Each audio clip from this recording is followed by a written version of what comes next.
तो मैं अशआरे आला हज़रत से अपनी गुफ्तगू का आगाज़ करना चाहता हूँ।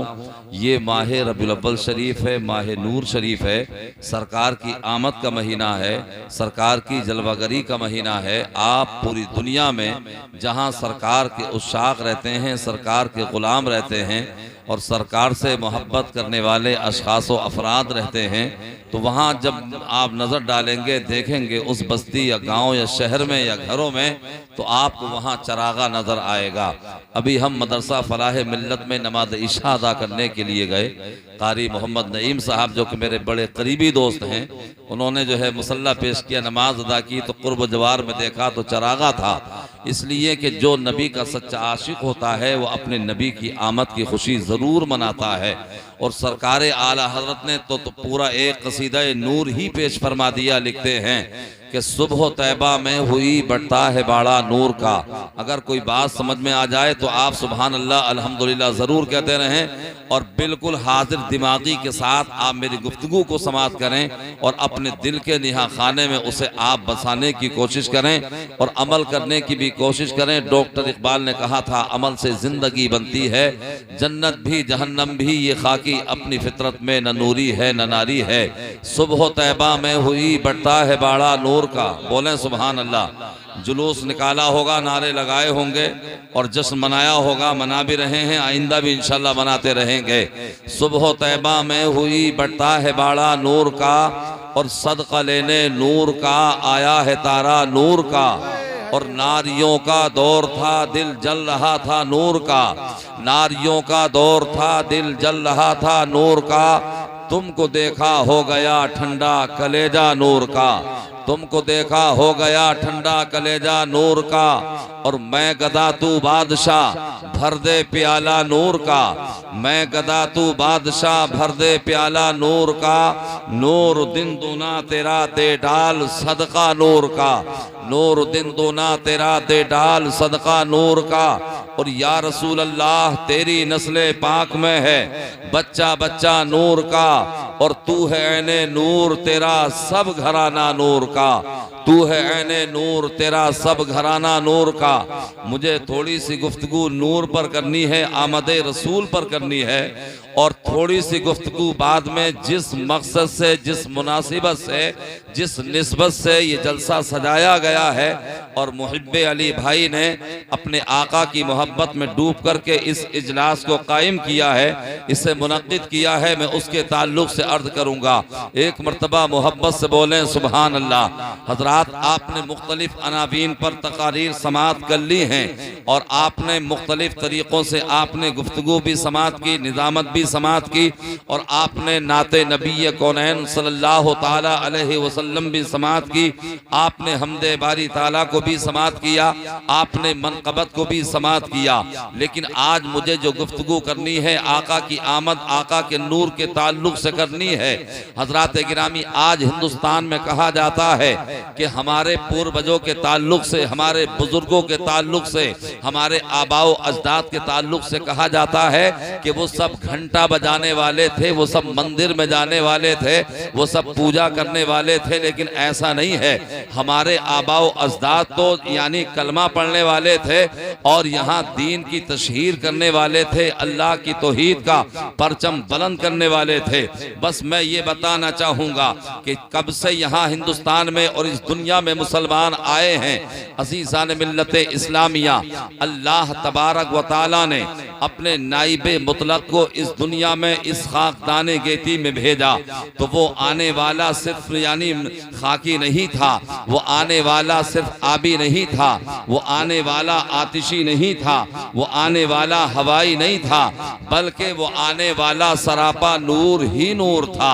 अल्लाह ने जमीन से पहले, आसमान से पहले, चांद की चांदनी से पहले, सूरज की रोशनी से पहले और कलियों के तबस्सुम से पहले गुंचों की चटक से पहले, फूलों की महक से पहले और मौजों की तुग़यानी से पहले, दरिया की रवानी से पहले, शमशो कमर से पहले, शजरो हजर से पहले, लालो गोहर से पहले, शमशो कमर से पहले, अर्शो कुर्सी से पहले, लोहो कलम से पहले, जन्नत की बहारों से पहले, हुराने जन्नत से पहले, गिलमाने खुल्द से पहले अल्लाह ने अपने हबीब के नूर को पैदा फरमाया।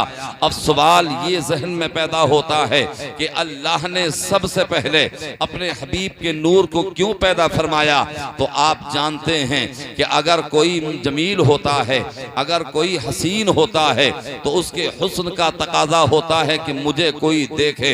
यही वजह है अल्लाह ने ख़वातीन इस्लाम के लिए और औरतों के लिए कानून नाफिज फरमा दिया और इरशाद फरमाया वक़रना फी बुयूतिकुन्ना, अपने घरों में ठहरी रहो, फला तबर्रजना, और बेपर्दा न रहो, तबर्रुजल जाहिलियतिल ओला, जैसे अगली जाहिलियत की बेपर्दगी। और दूसरे मकाम पर अल्लाह ने फरमाया कुल लिल मुमिनाति यग़दुदना मिन अबसारिहिन्ना, मुसलमान औरतों को हुक्म दो वो अपनी निगाहें कुछ नीची रखें, वयहफ़ज़ना फुरूजहुन्ना, और अपनी पारसाई की हिफाजत करें, वला युब्दीना ज़ीनतहुन्ना, और वो अपने बनाओ सिंगार को ना दिखाएं। इसलिए कि अगर ये बनाओ सिंगार करके अगर ये मार्केट में जाएंगी, अगर ये बाजार में जाएंगी, अगर ये मेले और ठेले में जाएंगी, तो इस्मत दरी हो सकती है, दामन दागदार हो सकता है, वकार मजरू हो सकता है, और इस्मत दरी हो सकती है, और उसका तशख़्ख़ुस मिट सकता है। इसलिए अल्लाह ने हुक्म फरमाया कि अपने घरों में ठहरी रहो ताकि तुम्हारी इस्मत और इज्जत बरकरार रहे। तो अज़ीज़ान मिल्लत इस्लामिया, तो ये फ़कीर नईमी कहता है कि अल्लाह से बढ़कर जमील कौन हो सकता है, अल्लाह से बढ़कर जमाल वाला कौन हो सकता है। अल्लाहु जमीलुन व युहिब्बुल जमाल, अल्लाह जमील है और जमाल को पसंद करता है।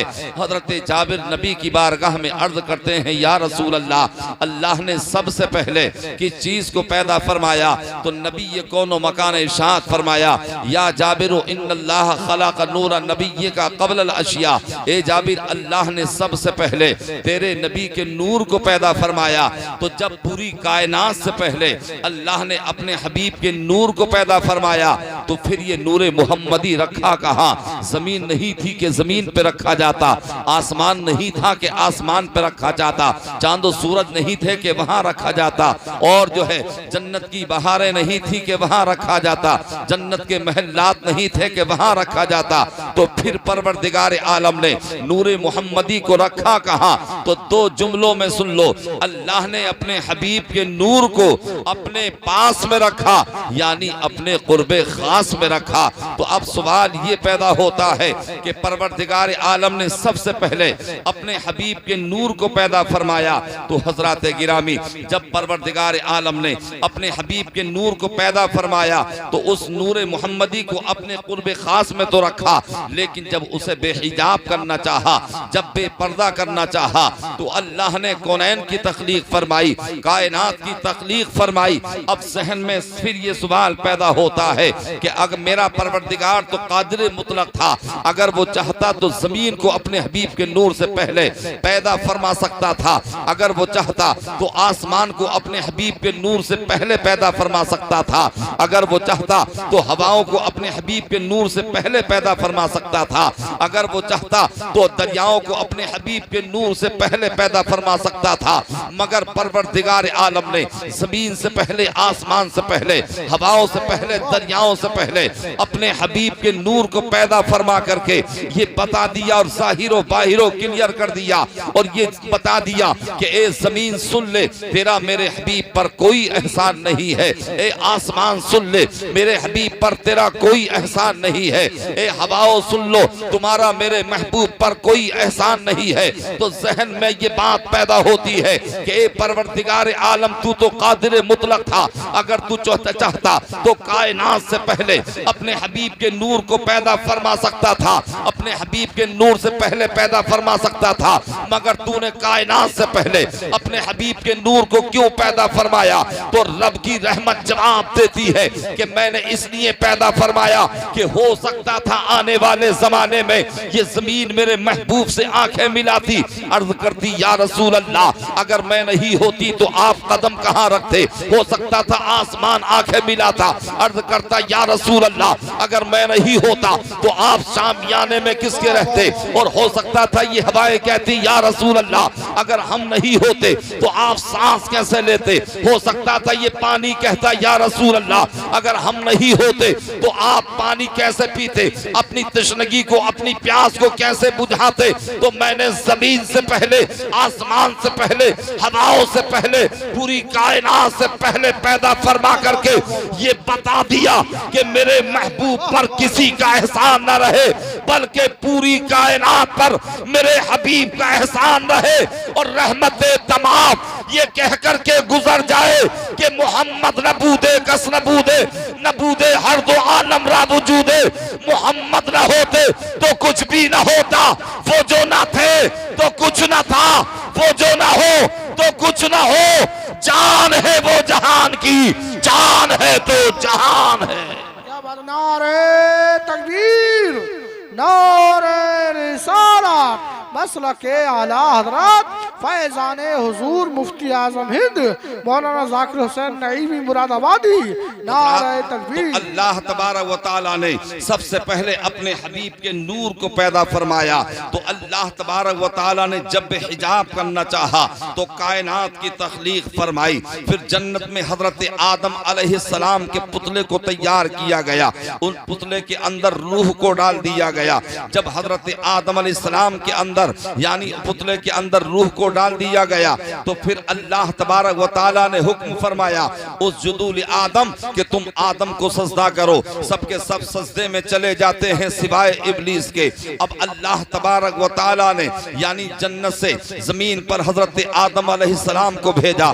आप मुफ्ती हारून साहब को मत देखिए, उनकी तबीयत नासाज हो रही है और हाथ में आप देख ही रहे हैं उसकी अलामत मौजूद है कि बोतल लगी है, डेंगू हो गया है। अल्लाह ने शिफाए कामिला और आजिला अता फरमाए और सेहत और तंदुरुस्ती अता फरमाए। बस आप मेरी गुफ्तगू को समाप्त कीजिए, ज्यादा टाइम मैं नहीं लूंगा। हजरत गिरामी, तो हजरत आदम अलैहिस्सलाम जमीन पर आते हैं, हजरत हव्वा को जमीन पर भेज दिया जाता है। अब ये इंसानी नस्ल का सिलसिला शुरू होता है। हजरत आदम अलैहिस्सलाम की पेशानी में नूरे मुहम्मदी चमक रहा है तो हमारी निगाह देख रही है कि हजरत आदम को सजदा फरिश्तों ने हजरत आदम को किया था। आपकी निगाह देखेगी कि हजरत आदम को फरिश्तों ने सजदा किया था। पूरी कायनात ने देखा कि हजरत आदम को सजदा फरिश्तों ने किया, मगर उलमा फरमाते हैं कि ये सजदा हजरत आदम को नहीं था बल्कि हजरत आदम की पेशानी में जो नूरे मुहम्मदी चमक रहा था। हजरत आदम तो किबले के दर्जे में थे, मगर ये जो सजदा कराया गया था ये हजरत आदम अलैहिस्सलाम को नहीं बल्कि नूरे मुहम्मदी को कराया गया था। अब हजरत आदम अलैहिस्सलाम जमीन पर तशरीफ लाते हैं, इंसानी नस्ल का सिलसिला शुरू होता है। हजरत हव्वा के बच्चे पैदा होते हैं, हजरत आदम अलैहिस्सलाम की औलाद पैदा होने लगती है। हजरत शीश अलैहिस्सलाम का जमाना आता है, हजरत शीश की पेशानी में नूरे मुहम्मदी वदियत कर दिया जाता है और उनकी पेशानी में रख दिया जाता है। अब ये नूरे मुहम्मदी यानी नस्लन बादा नस्लिन और करनन बादा करनिन पाक असनाफ से पाक अरहाम की तरफ मुंतकिल होता रहा और ये मुंतकिल होते होते हजरत अब्दुल मुत्तलिब की पेशानी में आ गया। अब ये नूरे मुहम्मदी जहां जहां गया है अपनी अजमतें लुटाता रहा है, अपनी बरकतें लुटाता रहा है। हजरत अब्दुल मुत्तलिब जिस रास्ते से गुजरते हैं लोग इज्जत और तौकीर की नजरों से देखते हैं।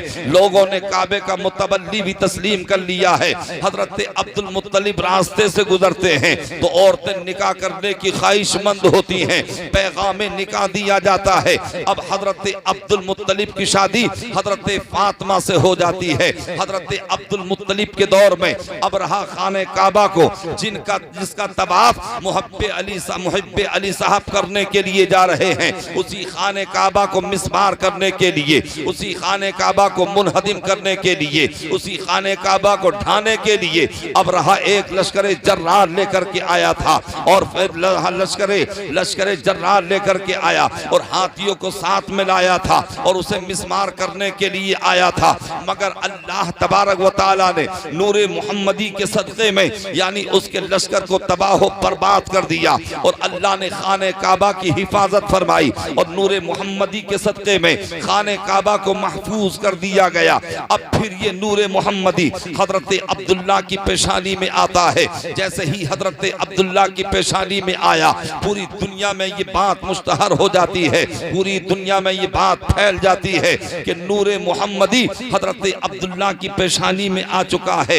यानी नबी आखिर ज़मा दुनिया में तशरीफ ले आएंगे, इमामुल अंबिया बन के तशरीफ लाएंगे, आखिरुल अंबिया बन के तशरीफ लाएंगे और खातिमुन नबीयीन बन के तशरीफ लाएंगे।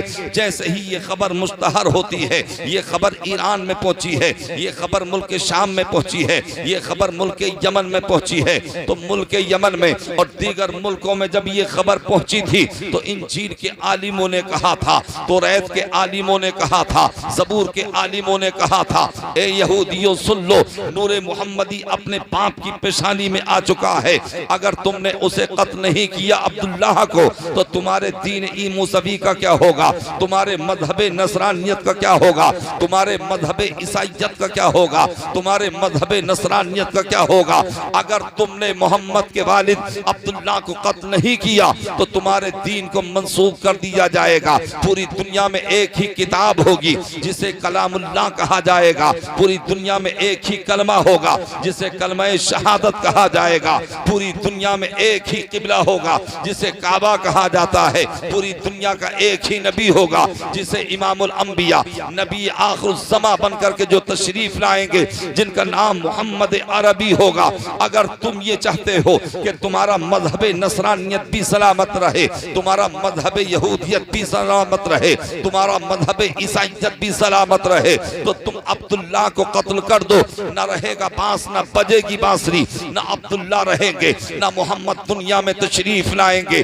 अब 70 यहूदी अपनी तलवारों को जहर में बुझाते हैं, हजरत अब्दुल्लाह को कत्ल करने के इरादे से निकलते हैं। इनका तरीका कार ये है कि दिन में तो ये छुप जाते हैं, रात में सफर करते हैं। अब ये सफर करते करते आ गए मक्के में और आने के बाद में कहा था, लोगों हमें अब्दुल्लाह के बारे में बताओ कि अब्दुल्लाह कहाँ मिलेंगे, उनकी अलामत बताओ, शनाख्त बताओ। तो लोगों ने बताया कि अब्दुल्लाह जो हैं यानी यहाँ खाने काबा का तवाफ करने के लिए आते हैं, चाहे जमजम पर आते हैं और कभी कभी अब्दुल्लाह जंगल में जाते हैं, शिकार करने के लिए जाते हैं, बयाबान जंगल में जाते हैं, पहाड़ियों के दामन में जाते हैं और मक्के की पहाड़ियों की तरफ चले जाते हैं। अब यहूदियों ने जब ये खबर पाई तो उनके दिल मुतमईन हो गए और वो मक्के की पहाड़ियों में छुप जाते हैं कि जब अब्दुल्लाह आएंगे तो हम उन पर वार करेंगे, कत्ल कर देंगे, ना रहेगा बांस, ना बजेगी बांसुरी। अब एक मर्तबा हजरत अब्दुल्लाह शिकार करने के लिए मक्के की पहाड़ियों की तरफ जाते हैं। अब जब यहूदियों ने देखा कि हजरत अब्दुल्लाह आ रहे हैं तो चारों तरफ से घेरना शुरू कर देते हैं और चाहते हैं कि अब्दुल्लाह को कत्ल कर दिया जाए, अब्दुल्लाह पर कातिलाना हमला कर दिया जाए, अब्दुल्लाह का सर कलम कर दिया जाए। तो चारों तरफ से घेर लिया। अब वहां कुरैश के एक फर्द थे जिन्हें वहाब बिन अब्दे मुनाफ कहा जाता है, जो हजरत आमना के वालिदे गिरामी हैं। हजरत वहाब बिन अब्दे मुनाफ देख रहे थे कि अब्दुल्लाह पर कातिलाना हमला होने वाला है, तो हजरत वहाब फरमाते हैं कि मैंने चाहा कि दौड़ करके जाऊं, हजरत अब्दुल्लाह की मदद करूं कि मेरे खानदान का ये नौजवान है। मगर जब आपने दौड़ कर जाना चाहा तो जमीन ने आपके कदमों को पकड़ लिया। फिर आपने चाहा कि मैं जोर से आवाज दूं, मगर जब आवाज देना चाही तो ऐसा लगता था जैसे किसी ने गले को दबोच लिया हो। फिर आपने चाहा कि पत्थर उठा करके मारूं कि ए लोगों तुम अब्दुल्लाह पर वार मत करना, मगर जब पत्थर को उठाया तो ऐसा लगता था कि जमीन ने पत्थर को पकड़ लिया है। अब हजरत वहाब हैं यानी परेशान हो रहे हैं, आवाज देना चाहते हैं नहीं निकल रही है, और चलना चाहते हैं नहीं कदम उठ रहे हैं, और जब पत्थर उठाना चाहते हैं तो पत्थर को जमीन नहीं छोड़ रही है। अब जिसमें वजह क्या थी, अगर हजरत वहाब आवाज दे करके अब्दुल्ला की मदद करते, अगर भाग करके मदद करते, अगर पत्थर मार करके मदद करते, तो मक्के में आने के बाद कहते कि ए अब्दुल्ला अगर मैं आवाज ना देता तो आज तुम्हें कत्ल कर दिया जाता, अगर मैं पत्थर नहीं मारता तो आज तुम्हें कत्ल कर दिया जाता, अगर मैं भाग करके नहीं जाता तो आज तुम्हारी जान नहीं बचती। तो वो अब्दुल्ला पर एहसान दिखाते, मगर ये परवरदिगार को मंजूर नहीं था कि कोई मेरे महबूब के वालिद पर या नूरे मोहम्मदी पर एहसान दिखाए। तो हजरत वहाब तो ये सोच रहे थे और बचाने की तदबीरें कर रहे थे, मगर रब की रहमत ऐलान कर रही थी कि फानूस बन के जिसकी हिफाजत हवा करे वो शमा क्या बुझे जिसे रोशन खुदा करे। नारे तकबीर, नारे रिसालत, मसलके आला हजरत फैज़ाने हुजूर मुफ्ती आज़म हिंद। अल्लाह तबारक व तआला ने ये इंतजाम फरमाया कि एक फरिश्तों की फौज को भेजा और उन 70 यहूदियों को कत्ल कर दिया और उन्हें खाक और खून में मिला दिया। तो हजरत अब्दुल्ला की हिफाजत नहीं बल्कि हजरत अब्दुल्ला की पेशानी में जो नूरे मुहम्मदी चमक रहा था उस नूरे मुहम्मदी की हिफाजत हो रही थी। अब हजरत अब्दुल्ला आए हैं, अपने घर में आए हैं, मक्के में आए हैं। हजरत वहाब अपने घर में पहुंचे, अपनी बीबी हजरत बर्रा से कहा था आज मैंने एक अजीब अजूबा देखा है, मैंने आज अजीब करिश्मा देखा है, मैं चाहता हूं कि अब्दुल मुत्तलिब के बेटे हजरत अब्दुल्लाह से अपनी बेटी आमना का निकाह करूं। हजरत बर्रा गई रिश्ता लेकर के, रिश्ता मंजूर कर लिया गया। लिहाजा मेरे भाइयों मुस्कुराने की जरूरत नहीं है, तवज्जो से मेरी गुफ्तगू को समाअत कर लीजिएगा, मैं कोई ज्यादा टाइम नहीं लूंगा। अजीज़ान मिल्लत इस्लामिया, जब ये रिश्ता हो गया, जब दोनों का निकाह हो जाता है तो हजरत अब्दुल्ला जिस रास्ते से गुजरते हैं बहुत सारी औरतें निकाह की मुतमन्नी रहती हैं, बहुत सारी औरतें निकाह की तालिबात रहती हैं और वो मुतालबा करती हैं ए अब्दुल्ला हमसे निकाह कर लो, ए अब्दुल्ला हमसे निकाह कर लो। मगर जब ये नूरे मुहम्मदी की यानी खबर मुल्क शाम में पहुंची थी तो मुल्क शाम के बादशाह की बेटी जिसका नाम मुअर्रिखीन फातिमा लिखते हैं, फातिमा ने जब ये सुना था कि नूरे मुहम्मदी अब्दुल्ला की पेशानी में चमक रहा है तो उसके दिल में ये ख्वाहिश पैदा हुई कि मैं नूरे मुहम्मदी की ज़ियारत करूंगी। उसने अपने खादिमाओं को लिया, अपने गुलामों को लिया और अपना सोना चांदी और सीमो ज़र को जमा किया और एक काफिला लेकर के मक्के की तरफ रवा और दवा हो जाती है। मक्के में आती है, खाना काबा के पास, हतीम काबा के पास में उसने खैमा लगाया और लोगों से कहा था लोगों अब्दुल्ला की निशानदही तो करो, मैं अब्दुल्ला की ज़ियारत करना चाहती हूँ, मैं अब्दुल्ला को देखना चाहती हूँ। तो जब लोगों ने बताया कि वो देखो सामने खाने काबा का तवाफ कर रहे हैं, यही अब्दुल्ला हैं, यही अब्दुल मुत्तलिब के बेटे हैं और इन्हीं की पेशानी में नूरे मुहम्मदी चमक रहा है। अब उस शहजादी ने बुलाया हजरत अब्दुल्ला को। जब नूरे मुहम्मदी को देखा है, जब अब्दुल्ला की पेशानी को देखा है तो हजरत अब्दुल्ला की पेशानी को देखने के बाद नूरे मुहम्मदी पर फरेफ्ता हो जाती है, पैगाम निकाह दे जा देती है। हजरत अब्दुल्ला ने कहा था मैं अपने वालिद से मालूम कर लूं, अगर वो निकाह सानी की इजाजत दे देंगे तो मैं तुमसे निकाह कर लूंगा। अब हजरत अब्दुल्ला शाम को घर जाते हैं, उनके दिल में हो यानी उनके दिल में मुजामअत की जो है यानी एक चाहत डाल दी जाती है और जब मुजामअत की ख्वाहिश डाल दी जाती है मुजामअत फरमाते हैं। अब वो नूरे मुहम्मदी जो पेशानी में चमक रहा था वो हजरत आमना के सदफ़े रहम में आ जाता है। अब सुबह को हजरत अब्दुल्ला अपने वालिद हजरत अब्दुल मुत्तलिब से कहते हैं कि अब यानी मुल्क शाम की शहजादी है, उस शहजादी ने पैगाम निकाह दिया है, अगर आप इजाजत दे दें तो क्या मैं उससे निकाह कर लूं। हजरत अब्दुल मुत्तलिब ने कहा था ए मेरे बेटे अब्दुल्ला तुम निकाह कर सकते हो, तुम्हें इजाजत हो। अब जब ये हजरत अब्दुल्ला खाने काबा में आए हैं, उस लड़की फातिमा को देखा है तो फातिमा ने हजरत अब्दुल्ला की तरफ देखा और देखने के बाद अपनी निगाह निगाहों को चुरा लेती है और अपने चेहरे को फेर लेती है। हजरत अब्दुल्ला ने कहा था, ए मुल्क शाम की शहजादी, ए फातिमा जरा ये तो बता दे कि तू तो निकाह की ख्वाहिशमंद थी, मुझसे निकाह करना चाहती थी, मगर अब तू मेरी तरफ देखना भी गवारा नहीं करती। तो उस शहजादी ने कहा था, ए अब्दुल्ला मुझे गलत मत समझना, मैं लज्जत नफ्स के लिए नहीं बल्कि मैं तो इसलिए निकाह की ख्वाहिशमंद थी कि मैंने तौरात में पढ़ा है, मैंने ज़बूर में पढ़ा है कि नूरे मुहम्मदी जो अब्दुल्ला की पेशानी में चमकेगा, उनकी बीवी जो बनेगी तो उसी के बतन और शिकम से मोहम्मद अरबी दुनिया में आएंगे। तो मैं ये चाहती थी कि वो नूरे मुहम्मदी तुम्हारी बीवी बनने के बाद मुझे हासिल हो जाए और इमामुल अंबिया मेरे शिकम से पैदा हो और मैं दुनिया में मुस्तफा जाने रहमत की माँ कह करके पुकारी जाऊं। मगर हजरात, अब ये तो हजरत आमना को ये जो है यानी खूबियां और ये अफजलियत मिलने वाली थी, अब वो चली जाती है। अब हजरत गिरामी वो नूर मुहम्मदी सल्लल्लाहु अलैहि वसल्लम हजरत आमना के सदफ रहम में पल रहा है। मुस्तफ़ा जाने रहमत अभी अपनी माँ के शिकम में है, 2 महीने हुए हैं कि हजरत अब्दुल्ला का विसाल हो जाता है। जरा सोचिए तो सही, अगर किसी के शोहर का इंतकाल हो जाए तो वो औरत कितनी परेशान होती है, लेकिन अगर पेट में बच्चा हो, हमल हो, तो किस दर्जे की आला उसे परेशानी होगी। अल्लाह अल्लाह। अब हजरत आमना है, न दिन में दिल लगता है, न रात में दिल लगता है, न खाने में मजा आता है, न दिन को चैन है, न रात को चैन है।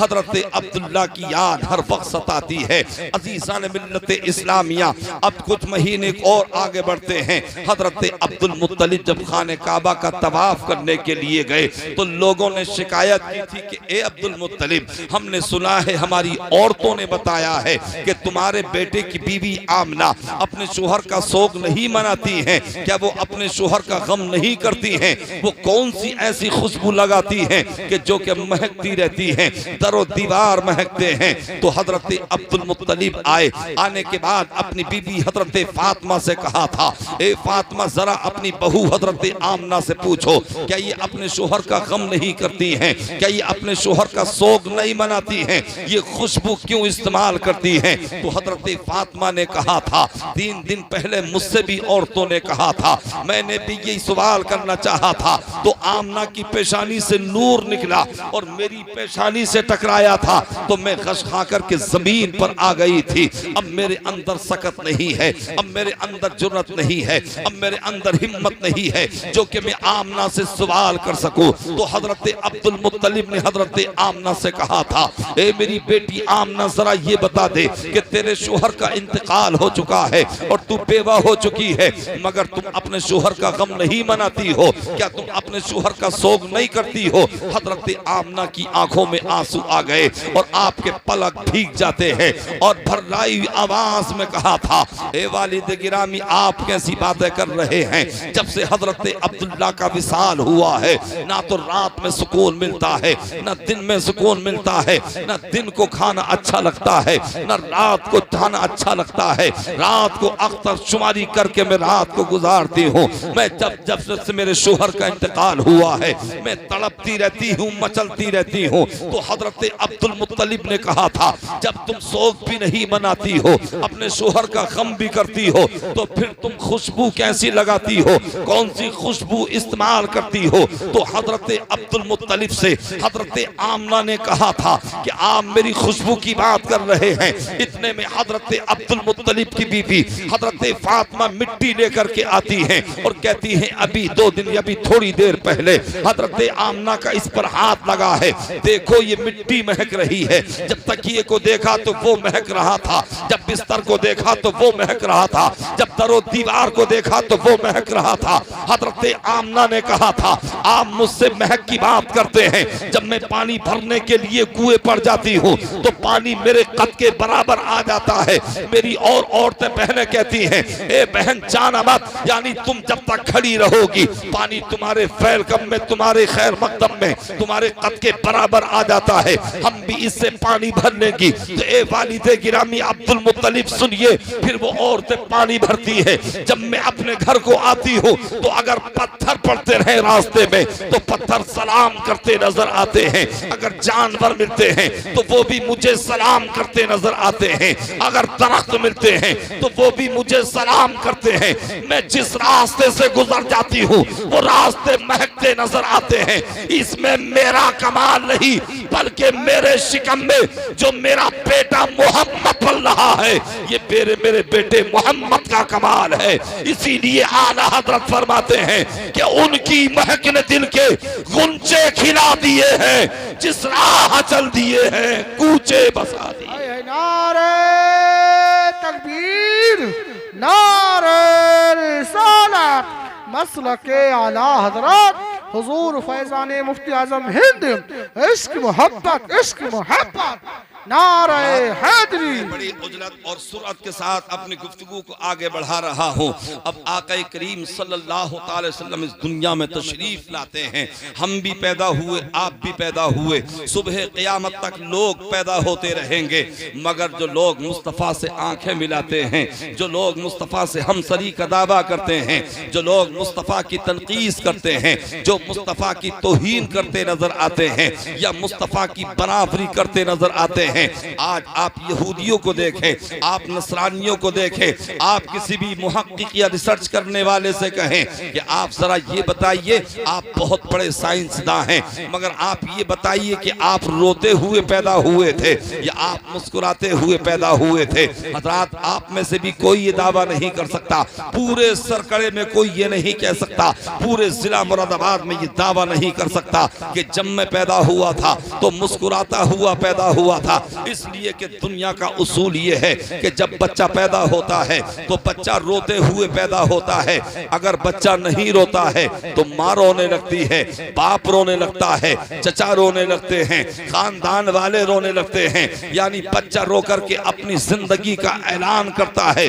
मगर जब मुस्तफ़ा जान रहमत इस दुनिया में आए हैं तो हजरत आमना फरमाती हैं कि मेरे बेटे के लबों पर तबस्सुम था, और हजरात मेरे आका जब दुनिया में तशरीफ लाए तो मेरे आका का सर यानी सर सजदे में सबसे पहले झुकता है, और जब सरकार पैदा हुए तो मुस्तफ़ा की शहादत वाली उंगली खड़ी थी, गोया मेरे आका ये पैगाम दे रहे थे, ए दुनिया वालों सुनो, अब पत्थरों की इबादत नहीं की जाएगी, अब पहाड़ों की इबादत नहीं की जाएगी, अब आग की इबादत नहीं की जाएगी, अब खैरुल्लाह की इबादत नहीं की जाएगी, अब माबूदाने बातिल की इबादत नहीं की जाएगी। अगर इबादत की जाएगी तो एक खुदाए वाहदहू ला शरीक की इबादत की जाएगी। वाह वाह वाह वाह, जिंदाबाद जिंदाबाद, क्या बात है, सुभान अल्लाह सुभान अल्लाह। पैदा हुए तो हजरत बीबी आमना फरमाती हैं कि मेरे बेटे ने, मेरे बच्चे ने सबसे पहले सजदा किया। सरकार की ज़बान पर 3 जुमले थे, पहला जुमला था अल्लाहु अकबर कबीरा, दूसरा जुमला था वल्हम्दुलिल्लाहि कसीरा, और तीसरा जुमला था अल्लाहुम्मा रब्बी हबली उम्मती, ए रब मेरी उम्मत को बख्श दे, मेरी उम्मत को मेरे हवाले कर दे। तो हजरात, हम जब नबी के बराबर पैदा होने में नहीं हो सकते तो हम और बातों में नबी के बराबर कैसे हो सकते हैं। अल्लाह अल्लाह। अब वहाँ का काबे का ये दस्तूर था कि जब बच्चा पैदा होता तो मक्के का ये दस्तूर था कि खाने काबा का तवाफ कराया जाता था। हजरत अब्दुल मुत्तलिब फरमाते हैं कि मैं अना अतूफु बिल काबती तिलकल लैला, कि मैं विलादत मुस्तफ़ा के वक्त खाने काबा का तवाफ कर रहा था। मैंने देखा कि खाने काबा अचानक दरे आमना की तरफ झुका है। मैंने रब की बारगाह में अर्ज की थी, मौला ये खाने काबा दरे आमना की तरफ क्यों झुका है? आज तक तो ये खाने काबा किसी की तरफ नहीं झुका है। तो हजरत दुरूद पाक पढ़िए। अल्लाहुम्मा सल्ली अला सय्यिदिना मौलाना मुहम्मद मुबारक वसल्लम सलातन व सलामन अलैका या रसूल अल्लाह। तो मैं अर्ज ये कर रहा था कि हजरत अब्दुल मुत्तलिब ने देखा कि खाने काबा दर आमना की तरफ झुका है, तो रब की बारगाह में अर्ज करते हैं मौला आज तक तो ये खाने काबा किसी की तरफ नहीं झुका है। तो हातिफे गैबी से आवाज आती है अब्दुल मुत्तलिब ये मुझसे मत पूछो बल्कि खाने काबा से पूछो। हजरत अब्दुल मुत्तलिब अर्ज करते हैं मौला आज तक तो ये खाने काबा नहीं बोला है, लेकिन आज क्या ये बोलेगा? तो हातिफे गैबी से फिर आवाज आती है आज मेरे महबूब की आमद का दिन है, आज मसरतो शादमानी का दिन है, आज खाने काबा बोलेगा। तो हजरत अब्दुल मुत्तलिब काबे से कहते हैं ए काबे जरा ये तो बता दे कि अव्वलीन का काबा तू है, आखिरीन का काबा तू है, नबीयीन का काबा तू है, सिद्दीकीन का काबा तू है, आदम का काबा तू है और शेष का काबा तू है, नूह का काबा तू है, इब्राहिम का काबा तू है, इस्माइल का काबा तू है, इसहाक का काबा तू है, याकूब का काबा तू है, यूसुफ का काबा तू है, मूसा का काबा तू है, ईसा का काबा तू है और अब्बास का काबा तू है, औताद का काबा तू है, राकिईन का काबा तू है, साजिदीन का काबा तू है, आरिफीन का काबा तू है, शाकिरीन का काबा तू है, खाशिईन का काबा तू है। एक काबे सब का काबा तो तू है, सब तो तेरी तरफ झुकते हैं, मगर एक काबा जरा ये तो बता दे कि तू दरे आमना की तरफ क्यों झुका है? तो काबे को अल्लाह तबारक व तआला ने कुव्वते गोयाई अता फरमाई और काबा जवाब देता है कि अव्वलीन का काबा मैं हूँ, आखिरीन का काबा मैं हूँ, आदम का काबा मैं हूँ, शीश का काबा मैं हूँ, हूद का काबा मैं हूँ, इब्राहिम का काबा मैं हूँ, इस्माइल का काबा मैं हूँ, मूसा का काबा मैं हूँ, ईसा का काबा मैं हूँ, अब्बास का काबा मैं हूँ, औताद का काबा मैं हूँ, राकिईन का काबा मैं हूँ, खाशिईन का काबा मैं हूँ, साजिदीन का काबा मैं हूँ, सबका काबा तो मैं हूँ, मगर मेरा काबा कोई और नहीं बल्कि आमना के घर में पैदा होने वाले मोहम्मद अरबी मेरे काबा है। तभी तो आला हजरत पुकार कर कहते हैं कि जिनके सजदे को मेहराबे काबा झुकी उन भवों की लताफत पे लाखों सलाम। नारे तकबीर, नारे रिसालत, मसलके आला हजरत फैजाने हुजूर मुफ्ती आजम है। हजरत बीबी आमना रदियल्लाहु ताला अन्हा सरकार को देखती हैं। अब सरकार ऐसे नूरानी हैं कि पूरी दुनिया चमक रही है, पूरी दुनिया महक रही है। आका करीम सल्लल्लाहु ताला वसल्लम को यानी खाने काबा का तवाफ कराया जाता है। हजरत अब्दुल मुत्तलिब तवाफ कराने के बाद हजरत आमना की गोद में दे देते हैं। अब हजरत आमना अपने बगल में अपने बराबर में अपने बेटे को लिटाती है, अपने बेटे को देख रही है गौर से और खुश हो रही है कि बच्चा बड़ा नूरानी है, बच्चा बड़ा जमील है, बच्चा बड़ा खूबसूरत है। मगर फिर हजरत आमना का अंदर से दिल भर आता है और पल के भीग जाती हैं कि बच्चा है तो नूरानी मगर बच्चा है तो यतीम, बच्चा है तो खूबसूरत मगर बच्चा है तो यतीम। और फिर हजरत अब्दुल्ला की याद आती है। हजरत आमना सोचती हैं अगर इसका बाप होता तो इसे उंगली पकड़ करके चलना सिखाता, अगर इसका बाप होता तो इसे पढ़ना सिखाता, अगर इसका बाप होता तो इसे लिखना सिखाता, अगर इसका बाप होता तो इसके लिए खिलौने ला करके देता, अगर इसका बाप होता तो इसे सैर कराता। हजरत आमना ये सोच रही थी कि हातिफे गैबी से आवाज आती है ए आमना परेशान मत हो, अलम यजिद का यतीमन फआवा, अगर हमने इस बच्चे को यतीम किया है तो इसकी यतीमी दूर करना ये हमारे जिम्मे करम पर है। और ए आमना सुन ले, अगर इसका बाप नहीं दुनिया में तो क्या हुआ? अगर तेरे बच्चे को लोरियां सुनने को दिल करेगा तो मैं फरिश्तों से लोरियां सुनवा दूंगा, अगर इसे झूलने को दिल करेगा तो मैं फरिश्तों से झूला झुलवा दूंगा, अगर तेरे बच्चे का सोने को दिल करेगा तो मैं हतीफे काबा में सुला दूंगा, अगर तेरे बच्चे का सैर को दिल करेगा तो मैं मेराज को बुला लूंगा। अब हजरत आका करीम सल्लल्लाहु अलैहि वसल्लम की नूरानियत का जवाब कहां से कोई ला सकता है? तो जनाबे मुहिब्बे गिरामी मुहिब्बे अली साहब उसी खाने काबा का तवाफ करने के लिए जा रहे हैं। अल्लाह ने फरमाया व अतिमुल हज्जा वल उम्रता लिल्लाह, और हज और उम्रा पूरा करो अल्लाह के लिए। अब यहां देखा जाता है और आजकल माशाअल्लाह बड़ी कसीर तादाद में लोग उम्रा करने के लिए जा रहे हैं, लेकिन एक बात ज़हन में रखिए, उम्रा करना जो है ये सुन्नत है, मुस्तहब है, मगर हज करना जो है फर्ज है। लिहाजा अगर अल्लाह वुसअत दे तो उम्रा तो आपने किया है, हम तो ये दुआ करते हैं अल्लाह ने अब आपको उम्रे की तौफीक दी है तो आइंदा परवरदिगार आपको हज की सादतों से भी माला माल फरमाए। हजरात गिरामी, तो उम्रा करना ये बड़ी सादत मंदी की बात है। रब हुक्म दे रहा है कि हज और उम्रा अपने रब के लिए पूरा करो। अब बहुत सारे लोग ऐसे बखील होते हैं कि हजरात गिरामी दौलत है, सरमाया है, सैकड़ों बीघे जमीन है, गाड़ियां हैं, बंगला है, सब कुछ है, मगर ना उम्रा करने की उन्हें सादत नसीब होती है, ना हज करने की तौफीक उन्हें हासिल होती है। आखिर इसकी वजह क्या है ये सुनिए और फिर मेरी गुफ्तगू का इख्तिताम होता है। जब अल्लाह तबारक व तआला ने हजरत आदम अलैहिस्सलाम को हुक्म दिया था कि तुम खाने काबा की तामीर करो, हजरत आदम ने सबसे पहले खाने काबा को तामीर किया।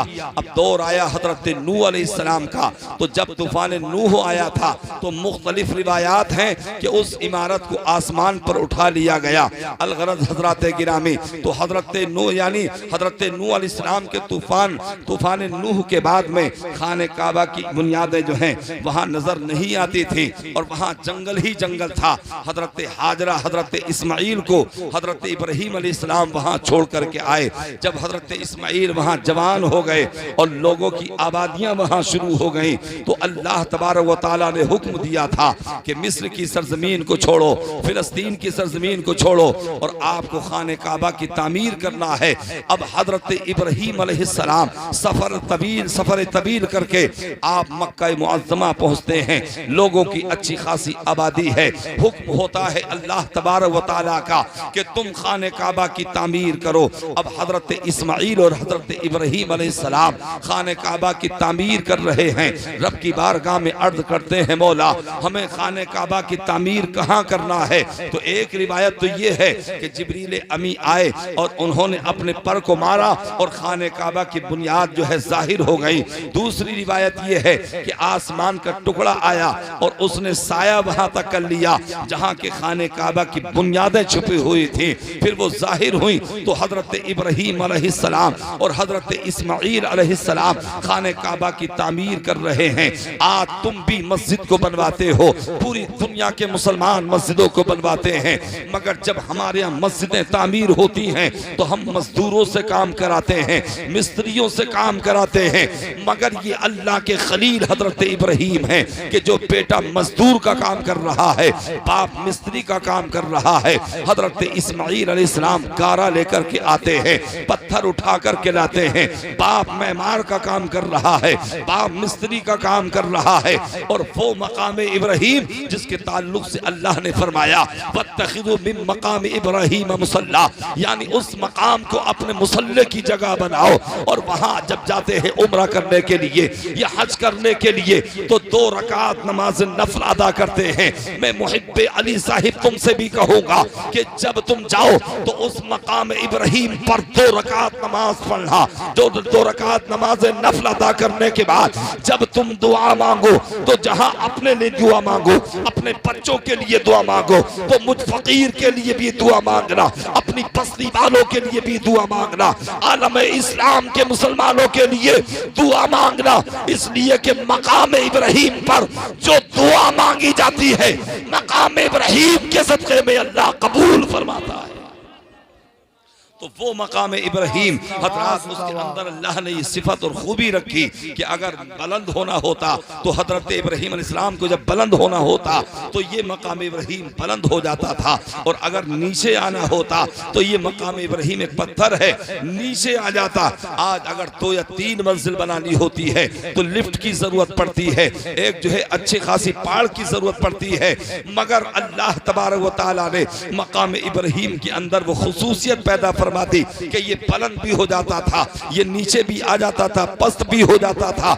जब खाने काबा मुकम्मल हो गया तो हजरत इब्राहीम रब की बारगाह में अर्ज करते हैं, मौला अब मैंने खाने काबा को मुकम्मल कर दिया है, इसकी तामीर और तोसीस को मैंने पूरा कर दिया है। तो अल्लाह तबारक व तआला ने फरमाया वअज़्ज़िन फिन्नास बिल हज, यानी तुम लोगों को हज की आम निदा कर दो लोगों में। अब हजरत इब्राहीम अलैहिस्सलाम अर्ज करते हैं, मौला हमारी ये आवाज तो मक्के की पहाड़ियों में जा सकती है, मक्के की पहाड़ियों तक ही हमारी आवाज जा सकती है। तो अल्लाह तबारक व तआला ने फरमाया ए मेरे खलील, अरे आवाज देना तुम्हारा काम था और ये आवाज पहुंचाना हमारा काम है।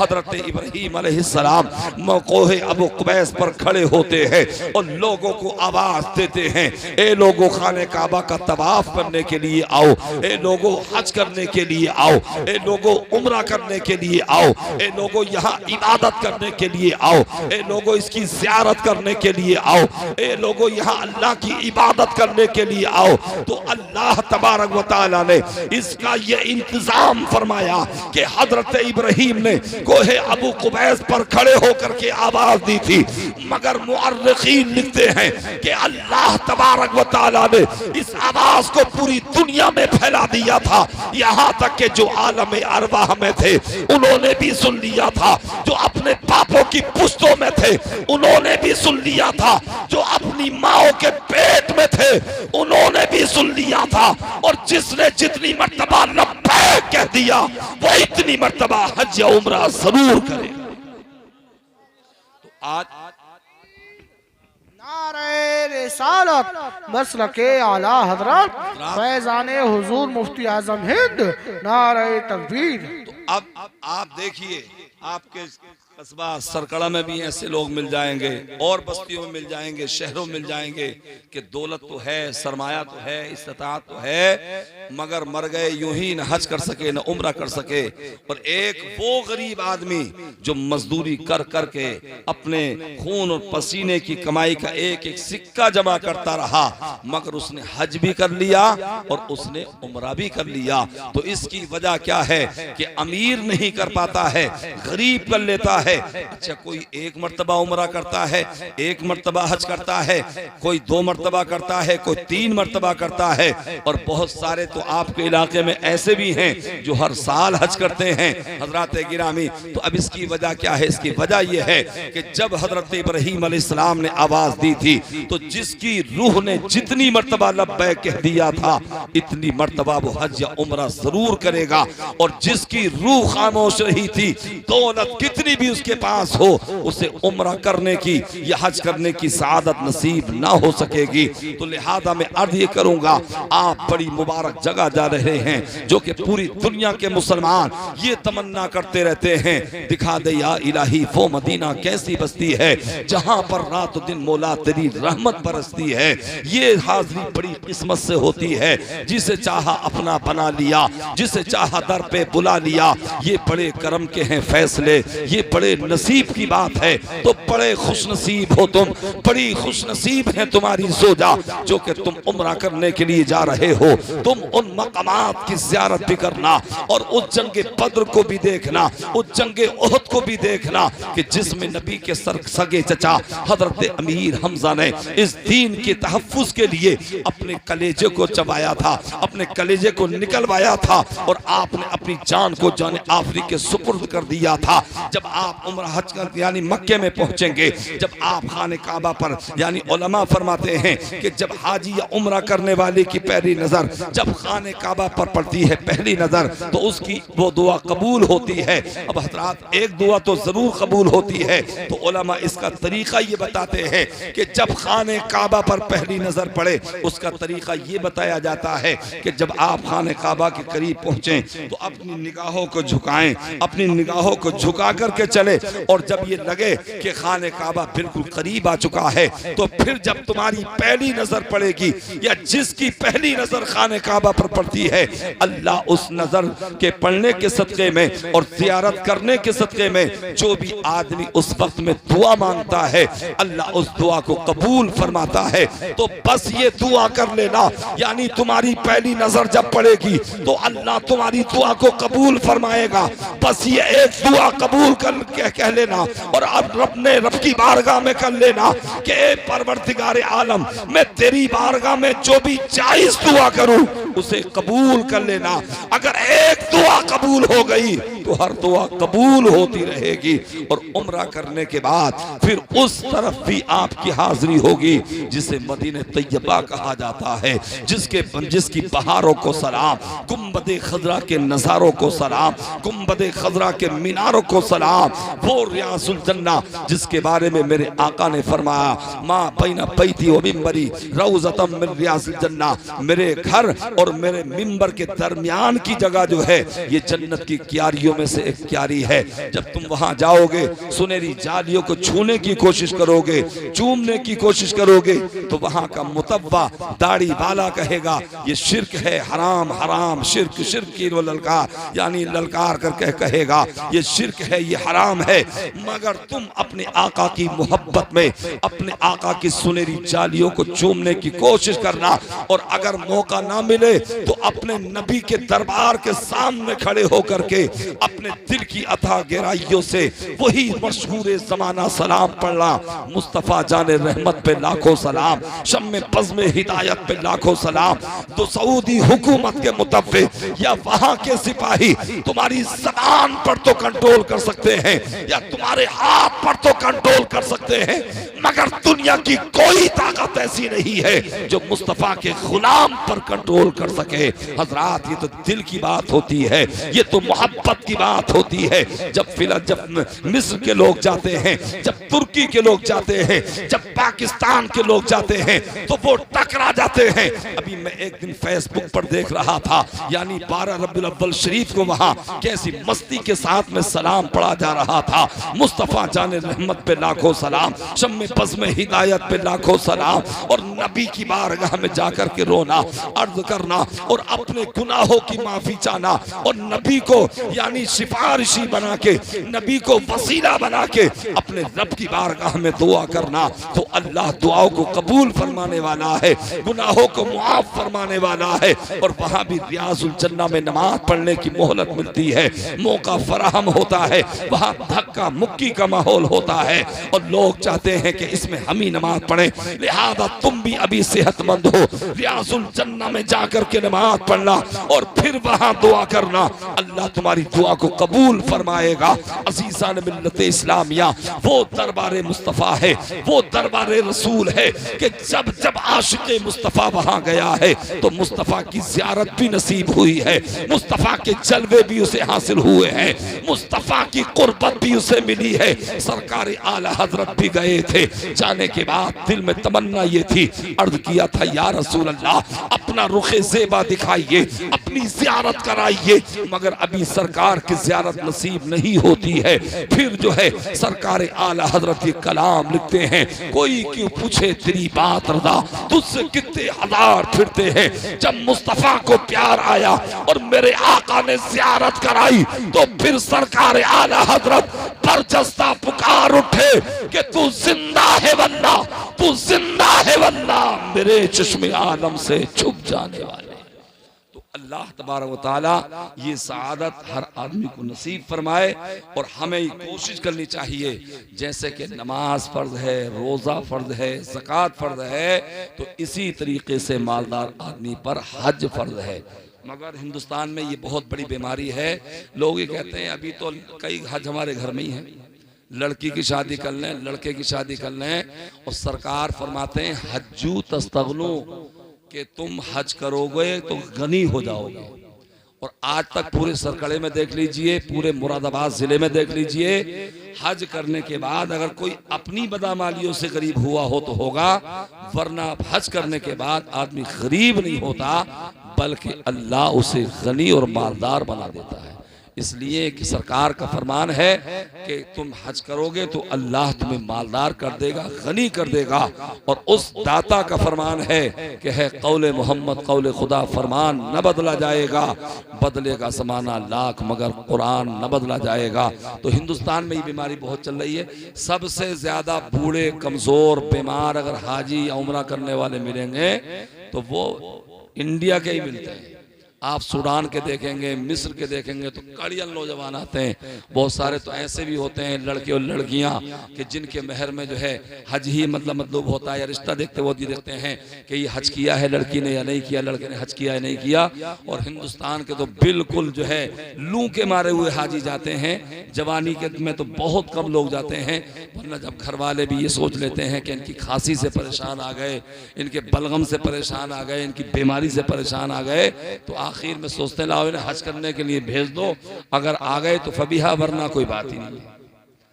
तो और जना कितने आते भी नहीं है। हमारे ताऊ खुद गए थे तो उनका भी इंतकाल वहीं हो गया था मक्का शरीफ में, आज तक नहीं आए लौट के। बहरहाल अगर वहाँ की मौत किसी को मिल जाए तो बड़ी अच्छी बात है, मगर फिर भी जो वक्त है अल्लाह ने जो हम पर चीज़ें फ़र्द फरमाई हैं तो वक्त पर उन्हें अदा करना चाहिए। परवरदिगार आलम हम सबको सिरात मुस्तकीम पर चलने की तौफीक अता फरमाए। आमीन। अस्तगफिरुल्लाह रब्बी मिन कुल्लि ज़ंबिन व अतूबु इलैह।